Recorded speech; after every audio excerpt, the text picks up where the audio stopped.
व्यवस्था विवरण 5। एक मूसा ने सारे इस्राएलियों को बुलवाकर कहा, हे इस्राएलियों, जो विधि और नियम मैं आज तुम्हें सुनाता हूँ वे सुनो, इसलिए कि उन्हें सीखकर मानने में चौकसी करो। 2 हमारे परमेश्वर यहोवा ने तो होर्ब पर हमसे वाचा बांधी। 3 इस वाचा को यहोवा ने हमारे पितरों से नहीं, हम ही से बांधा, जो यहाँ आज के दिन जीवित हैं। 4 यहोवा ने उस पर्वत पर आग के बीच में से तुम लोगों से आमने सामने बातें की। 5 उस आग के डर के मारे तुम पर्वत पर न चढ़े, इसलिए मैं यहोवा के और तुम्हारे बीच उसका वचन तुम्हें बताने को खड़ा रहा। तब उसने कहा, 6 तेरा परमेश्वर यहोवा, जो तुझे दासत्व के घर आर्यात मिस्र देश में से निकाल लाया है, वो मैं हूँ। 7 मुझे छोड़ दूसरों को परमेश्वर करके न मानना। 8 तू अपने लिए कोई मूर्ति खोदकर न बनाना, न किसी की प्रतिमा बनाना जो आकाश में व पृथ्वी के जल में है। 9 तू उनको दंडवत न करना और न उनकी उपासना करना, क्योंकि मैं तेरा परमेश्वर यहोवा जलन रखने वाला ईश्वर हूँ, और जो मुझसे बैर रखते हैं उनके बेटों, पोतों और परपोतों को पितरों का दंड दिया करता हूँ। 10 और जो मुझसे प्रेम रखते और मेरी आज्ञाओं को मानते हैं उन हजारों पर करुणा किया करता हूँ।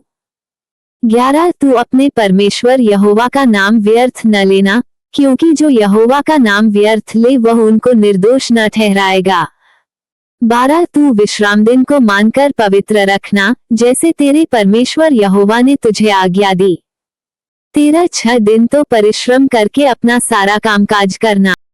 14 परंतु 7वां दिन तेरे परमेश्वर यहोवा के लिए विश्राम दिन है, उसमें न तू किसी भांति का कामकाज करना, न तेरा बेटा, न तेरी बेटी, न तेरा दास, न तेरी दासी, न तेरा बैल, न तेरा गधा, न तेरा कोई पशु, न कोई परदेशी भी जो तेरे फाटकों के भीतर हो, जिससे तेरा दास और तेरी दासी भी तेरी नाई विश्राम करे।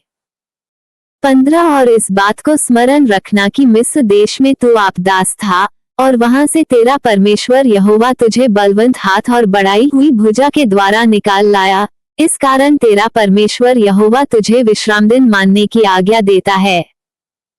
16 अपने पिता और अपनी माता का आदर करना, जैसे कि तेरे परमेश्वर यहोवा ने तुझे आज्ञा दी है, जिससे जो देश तेरा परमेश्वर यहोवा तुझे देता है उसमें तू बहुत दिन तक रहते पाए और तेरा भला हो।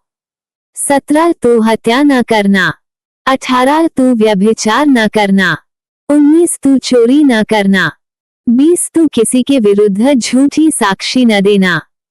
21 तू न किसी की पत्नी का लालच करना और न किसी के घर का लालच करना, न उसके खेत का, न उसके दास का, न उसकी दासी का, न उसके बैल व गदहे का, न उसकी किसी और वस्तु का लालच करना।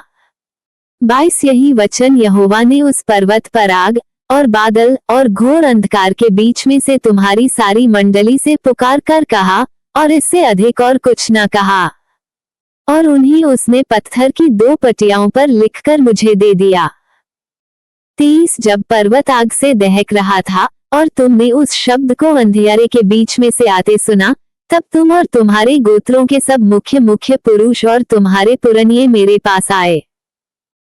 24 और तुम कहने लगे कि हमारे परमेश्वर यहोवा ने हमको अपना तेज और महिमा दिखाई है, और हमने उसका शब्द आग के बीच में से आते हुए सुना। आज हमने देख लिया कि यद्यपि परमेश्वर मनुष्य से बातें करता है तो अभी मनुष्य जीवित रहता है। 25 अब हम क्यों मर जाएं? क्योंकि ऐसी बड़ी आग से हम भस्म हो जाएंगे, और यदि हम अपने परमेश्वर यहोवा का शब्द फिर सुने तब तो मर ही जाएंगे।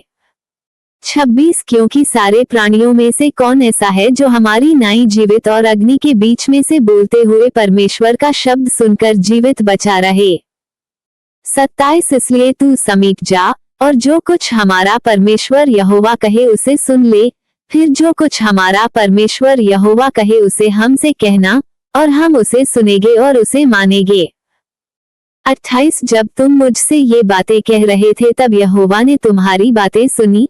तब उसने मुझसे कहा कि इन लोगों ने जो जो बातें तुझसे कही हैं मैंने सुनी हैं, इन्होंने जो कुछ कहा वह ठीक ही कहा। 29 भला होता कि उनका मन सदैव ऐसा ही बना रहे कि वे मेरा भय मानते हुए मेरी सब आज्ञाओं पर चलते रहें, जिससे उनकी और उनके वंश की सदैव भलाई होती रहे। 30 इसलिए तू जाकर उनसे कह दे कि अपने अपने डेरों को लौट जाओ। 31 परंतु तू यहीं मेरे पास खड़ा रह, और मैं वे सारी आज्ञाएं और विधियां और नियम जिन्हें तुझे उनको सिखाना होगा तुझसे कहूंगा, जिससे वे उन्हें उस देश में जिसका अधिकार मैं उन्हें देने पर हूँ माने। 32 इसलिए तुम अपने परमेश्वर यहोवा की आज्ञा के अनुसार करने में चौकसी करना, न तो दाहिने मुड़ना और न बाएं। 33 जिस मार्ग में चलने की आज्ञा तुम्हारे परमेश्वर यहोवा ने तुमको दी है उस सारे मार्ग पर चलते रहो, कि तुम जीवित रहो और तुम्हारा भला हो, और जिस देश के तुम अधिकारी होगे उसमें तुम बहुत दिनों के लिए बने रहो।